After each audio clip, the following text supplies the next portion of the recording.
Something is happening right now that most people can feel but cannot explain. Wars that should have ended are spreading instead. Ancient nations are returning to the headlines as if pulled by an invisible hand. Technologies that sound like science fiction are becoming law. And if you have ever opened the book of Revelation, or the book of Daniel, or the words of the prophet Ezekiel, you have felt it. That quiet, electric recognition. That this has been written before. This video is not a theory. It is not speculation. What you are about to see is a direct comparison between words written thousands of years ago and events you can verify on your phone right now, today, in 2026. Stay with me until the end.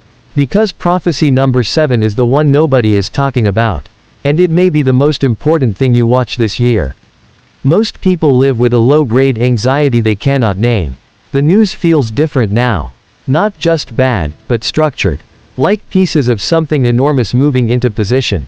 You sense that the world is accelerating towards something, but every time you reach for an explanation, you get politics, or economics, or expert opinions that contradict each other by tomorrow morning. The ancient prophets did not have that problem. They were not guessing. They described the end of an age with the precision of a man reading a map he has already walked. They named nations. They described technologies. They outlined the exact sequence of events that would signal the final chapter of human history. And they wrote it all down more than 2,000 years before you were born. What if the anxiety you feel is not confusion? What if it is recognition? Prophecy 1. The rebirth of Israel. In Ezekiel chapter 37, God speaks to the prophet about a valley of dry bones. Scattered, lifeless, dead for centuries. And then, in a moment that should be impossible, the bones come together. Flesh covers them. Breath fills them. A nation rises from its own grave. In 1948, after 2,000 years of exile, the Jewish people returned to their ancestral land and declared the State of Israel. Every major scholar of prophecy, across denominations, across centuries, had pointed to this as the single most significant sign that the end-time clock had started. It happened exactly as written. The bones lived again. Prophecy 2. Jerusalem returned to Jewish control. In Luke chapter 21, Jesus told his disciples that Jerusalem would be trampled by the Gentiles until the times of the Gentiles were fulfilled. For 1900 years, Jerusalem was under foreign control. Byzantine, Islamic, Crusader, Ottoman, British. Then in 1967, during the Six-Day War, Israeli forces entered the Old City.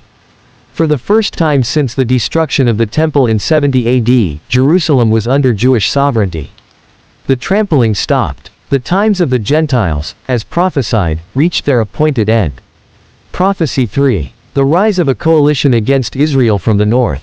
Ezekiel chapters 38 and 39 describe a great alliance that will march against Israel in the latter days. The text names Gog, of the land of Magog, the chief prince of Meshech and Tubal. Ancient names. But ancient names that scholars have mapped, for centuries, to the geographic region we now call Russia, Turkey, Iran, and Libya. Look at a map in 2026. Russia is engaged in regional warfare. Iran has declared Israel its existential enemy. Turkey has shifted dramatically away from Western alliances. These nations are not simply neighboring each other. They are aligning, militarily, politically, against one nation. Ezekiel saw this from the 6th century before Christ. Prophecy 4. Knowledge will increase and people will travel rapidly. Daniel chapter 12, verse 4. These words were written in approximately 530 BC. Seal the book until the time of the end. Many will travel here and there. And knowledge shall increase. For 4,000 years of recorded human history, knowledge doubled approximately every century. Since 1900, it began doubling every 25 years. By 2025, IBM estimated that human knowledge was doubling every 12 hours in certain fields. And global travel, which was impossible for the average person just 200 years ago, now moves 4 billion passengers per year through commercial aviation alone. Daniel described the information age and the jet age from a Babylonian prison cell. Prophecy 5. A global system of buying and selling tied to a mark. Revelation chapter 13, verse 17. No one will be able to buy or sell unless they have the mark. For most of Christian history, this verse was read metaphorically. A universal economic control system tied to a physical identifier seemed impossible. How would you enforce it globally? How would you track billions of individuals? In 2026, we have the answer to every single one of those questions.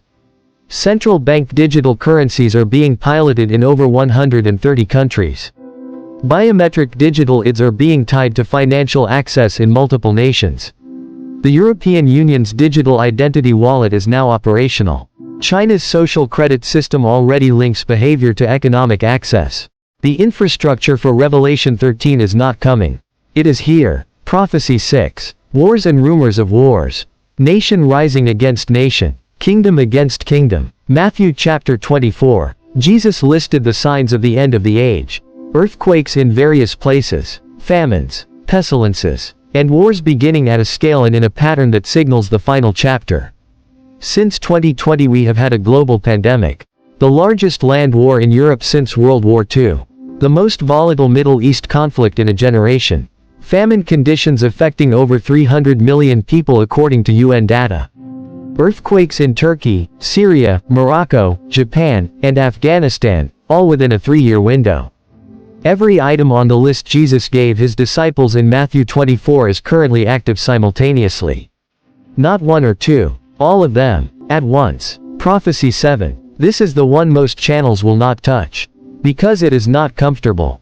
And because it is not about nations or wars or technology. It is about the church.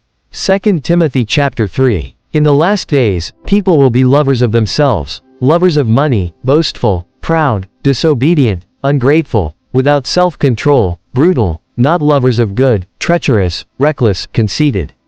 Lovers of pleasure rather than lovers of God. Having a form of godliness but denying its power. Paul was not describing the world outside the church. He was describing the condition inside it. A Christianity that looks like Christianity. That uses the language, holds the services, fills the buildings. But has lost the thing that made it dangerous, transformative, and alive. The greatest sign of the end times, according to Paul, is not geopolitical. It is spiritual. It is a church that has forgotten what it believes and why it matters. And if you are watching this video, there is a reason you are awake when others are asleep. There is a reason this feels like confirmation of something you already knew in your bones. The question is not whether these prophecies are being fulfilled. They are. The question is what you do with the time you have left. Do not just watch this video and move on. That would be the most dangerous thing you could do with what you have just seen. Share this with someone who is asking questions they cannot answer. Leave a comment below with the prophecy that hit you hardest, and subscribe, because what I am about to release next will shake the ground even further. There is a man mentioned in medieval European records who claimed to have spoken to Jesus on the road to Calvary. He was cursed, according to the legend, to walk the earth until the second coming. His name appears in historical documents across 12 centuries, on 3 continents, always described the same way. Always old. Never dying. Is the legend of the wandering Jew a myth? Or is it a prophecy hiding in plain sight? That video is already on this channel. The link is appearing on your screen right now. Watch it next. You will not look at history the same way again.